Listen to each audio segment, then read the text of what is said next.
Do you even know who you are? Well, lucky for you, I'm going to tell you who you are based on what your favorite exercise says about you. Depending on what exercise you like to do, you can tell everything you need to know about a person. So that's what we're going to do here today. We're basically going to be doing astrology for gym bros. We're going to start with chest. So based off of your favorite chest exercise, I can tell exactly who you are and the type of person you are and how much you're really worth in this world. So let's begin. Bench press. You're on top of the food chain. You are the number one in the world. You are the best in the world. You are better than everyone else. This is like being the richest man in the world. It's like being the most powerful man in the world. This is the king of all chest exercises. You are at the top. There's nothing better than this. You are a true gym rat, and you like to show off how strong you are, and every single PR feels like you put on another plate. You feel super weak for benching something like 135, but then you feel like Superman once you get a PR and bench press a whopping 140 pounds, because this exercise itself is that powerful, that dominant, that alpha. You are the best. This exercise is both pure strength and pure size all at once. You are pretty much the guy that comes into the gym every day from like 5 or 6 to 8, every single day. You are the average gym rat. You know what you're doing. You're not like a pro or anything like that. You're not a professional bodybuilder. You're still natural. You are more jacked than 90% of the world population, but pretty average at the gym. You're just the average man working out. You get bigger, you get stronger, you get better. Keep at it, brothers. Incline dumbbell bench. You're not just the average, ordinary gym rat. You are an advanced gym rat. You have an insanely overinflated ego. But unlike actual stereotype bodybuilders' inflated ego, you don't have an ego because you're huge. You have this ego because you're smart. You are smarter than everyone else. You use your workouts and knowledge as based off of real science. And you're not just another lifter. You are all the one that has all the answers, all the knowledge about fitness. In fact, the more you talk about it, the more people know how smart and knowledgeable you are. You turn on Athlean-X and Jeff Nippard every single day and worship them like they're your god. And you run fiercely to these two. You are a warrior of Jeff Nippard and Athlean-X. And you'll do anything, and I mean anything, to protect and defend those untouchable legends, untouchable gods from those haters out there. You are the strongest lifter at your local high school, and that makes you believe that you are the Hulk. Look at those juiced up bodybuilders. Oh, they don't know what they're doing. They're all on steroids. I use science to lift. And because I use science, that makes me better than everyone else. You're not just doing that dumb old flat bench press. That is ridiculous. You're doing the advanced version of the incline. You're like the Asian kid of the gym. You intentionally sign up for harder math classes. You sign up for like calculus, even though you know you don't need calculus to graduate, but you do it anyways to show off how smart you are. That's basically what the incline dumbbell bench press is. You are the Asian kid that thinks is better than everyone else just because you're smart and you're science-based. But in reality, you're just small and frail like everyone else. You're just small and frail as any of those stupid old flat dumbbell bench presses. Oh, look at those people. They're cheating. People that do dumbbell bench press, they're practically cheaters. This is way harder. Therefore, I'm better. Keep at it. Keep improving. Keep it up. Because one day, you're going to win a Nobel Prize for inventing the greatest exercise mankind has ever known. The cure to cancer of fitness. It's coming. You'll do it soon enough. Cable flies. No. Cable flies is definitely one of the best and honestly, pretty underrated chest exercises out there. When you do this exercise, you feel like a god because this exercise gives you that much of a pump. You are the bodybuilder. Now, you're not the bodybuilder, however, because you're too much of a bitch to take steroids, but you are a natural bodybuilder. Basically, you being world champion but you are a lightweight. So any medium or heavyweight regular fighter will beat your ass. You are the world's strongest female athlete. You can compete, but you are natural, so you only compete in low weight and very heavily drug tested competitions. Because any competition that is purely about the biggest size possible with any means necessary, you're gonna fall short. So basically, you're just an amateur bodybuilder who's natural because you're still righteous. You're too righteous to take steroids, and you let everyone know how righteous you are, but in reality, you're just really terrified of sticking a pin in your ass. But you don't want to say that, so instead you just come up with a great excuse of saying, oh, I'm natural, right? I'm natural because it's the right thing to do, I'm virtuous, I'm righteous, and your favorite thing to do is to constantly bring up the research showing how bad and terrible steroids are for you. It's like, oh, look how steroids, oh, they're so dangerous, they're so bad for you. And then you like to showcase some articles and publications about the effects of steroids written by people that don't even work out. You're literally flexing advice from people that don't lift. But you always keep that at the back of your mind. It's never in front of your mind. You know that deep down, but you're just too scared to take the pin. To be honest, it is a scary thing, but no one wants to admit that. Nobody. But luckily for you though, I'm not nobody. Let's move on. Push-ups. You are a calisthenics mama's boy. You weigh a whopping 130 pounds at a towering height of 5 feet and 6 inches. You think you're cool and just naturally fit, so you don't even need to go to the gym. And when you do go to the gym, you think you're the king of the world. When you go to the gym and move around in your body weight, you think the whole world, especially all the girls, are staring at you.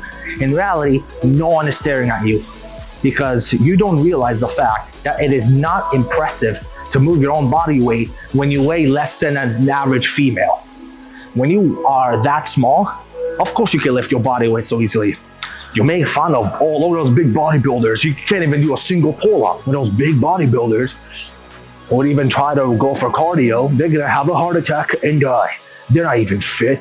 Yeah, they may be big and strong, but they cannot run. They can't jump. Listen, this is the real world. No one's impressed by how fast you can run. This is not the 5th grade anymore. No one cares about how high you can jump. And you don't understand of how easy it is for you because you got it made easy. You're small, you're tiny. I say you're like 5'30", 5'6". Try being 200 plus pounds and then 6 foot and up, and then see how many push-ups and pull-ups you can do. See how fast you can run then. Those bodybuilders literally carry your entire weight as muscle the entire time. And they don't ever do push-ups or pull-ups or run because they don't care. Why would they care? No one cares about how many push-ups you can do. All people care about is how much you can lift. And when someone brings that up to you and tells you, hey, okay, we should go lift. Want a bench? You want to squat? You always come up with convenient excuses to never actually do it, because when you actually get into the weight room, you're going to be pretty embarrassed. But obviously, you're not going to say that. You don't want to say that. It's like, nah, I'm fit enough. I'm good enough. No, push-ups are just... Nah, no, I'm fit. I don't want to be fit. I want to get huge or anything like that. Nah, bench press is not good. It's a useless exercise. It's not practical. The push-ups are way better. But in reality, though, you're small and tiny, and push-ups and pull-ups or any calisthenic stuff is the only thing you got. So you got to do that to compensate. You are just compensating by doing those exercises. This is the gym version of that obnoxious guy that mods his stupid $5,000 Civic to make as much obnoxious noise as possible, thinking he is the center of the universe. But in reality, he's only at the center of his mother's love. Machine Pet Fly. You're new.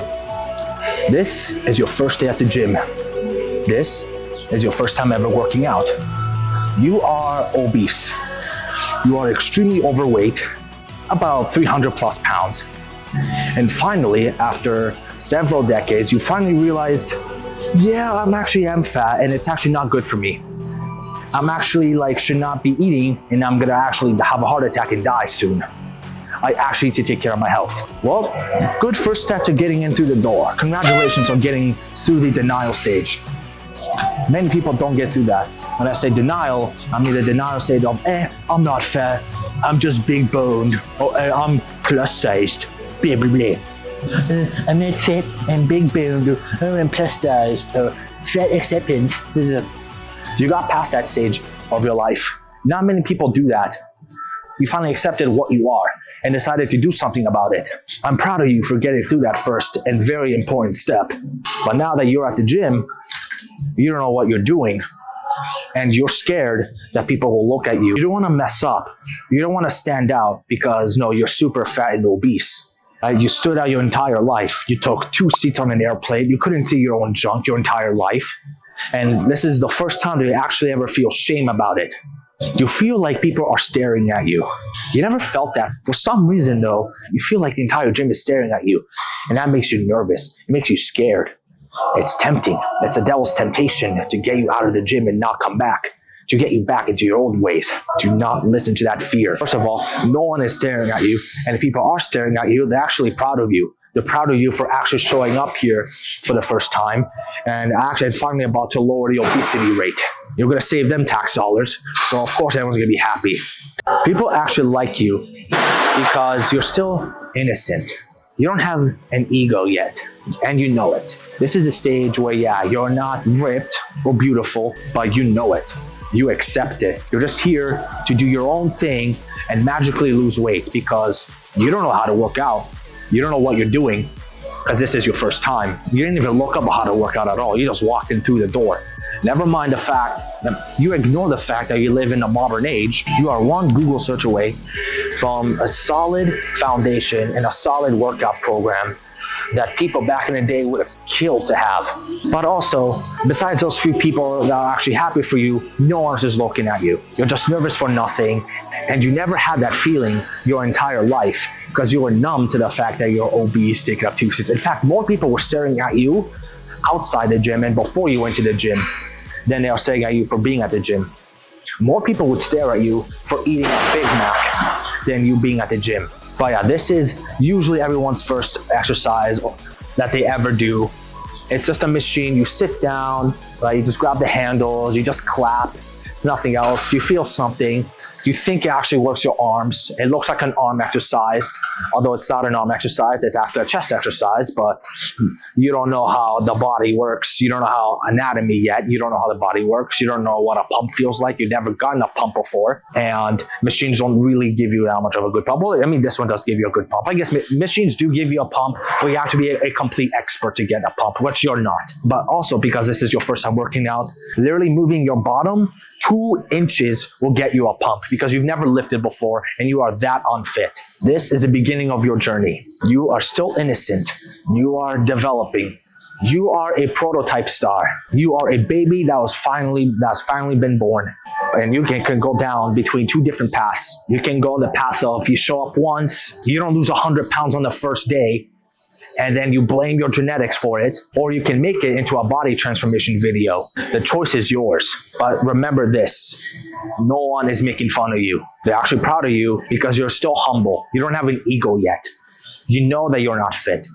You are the most liked out of anyone on this list, actually. You are more liked than anyone than any of those benches, than those push-up scrubs, or those know-it-all incline benchers. You're actually more liked than any of those people. You are the most liked person in this gym, the innocent, the beginners, the ones just starting out. And make sure you do your research and make sure you practice and gain experience.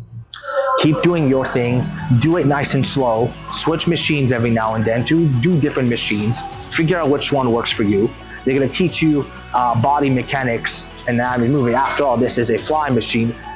This machine works a lot like dumbbell flies and cable flies. This is your starting point to transition into doing dumbbell flies and cable flies. And of course, there's the chest press machine, which will be your stepping stone to man up enough to do a bench press, and so forth and so forth. This is all the workouts you're gonna do until you finally learn and get the courage to move on to the free weights. This is like the pre-free weight transition period for you. You're gonna feel your first ever pump and you're gonna love it. Trust me, you're gonna love it. No one's making fun of you. No one's staring at you. No one cares if you're fail. You're not gonna make it into a fitness failure compilation. You're not gonna be there. No one cares enough. At least I hope the gym you go to actually isn't one of those gyms that actually does want to take people down. Just keep doing your thing. Eventually you're gonna learn, you're gonna get into the free weights, and then once you start going into the free weights, and then you're gonna transform into the normal, gym bro douchebag, and you're gonna make it into others. This is no one's favorite exercise. This is exercise only favored by beginners. They call it their favorite exercise because that's all they know. This is the one that they know what to do the best. When you ask a beginner, oh, what's your favorite exercise? This machine comes up because, oh, that's the one I do the most. It's the one I'm more comfortable with. I'm not scared as much. This is a little less scary. It's a little less scary. But this is actually no one's favorite exercise. This is just a beginner's exercise. But until you do finally learn how to move your body and how the machines work and transition to free weights, you're still liked and innocent. So cherish that innocence before you become another gym rat douchebag. Cherish it. Thank you guys for watching. Please leave your comment down below. Make sure to hit the like button and subscribe. And I really appreciate you guys watching this video. And yeah, make sure you hit the notification bell so you can stay up to date on my latest videos and let me know what kind of content you want to see next. And I really appreciate your view. And yeah, that's about it. See you guys next time.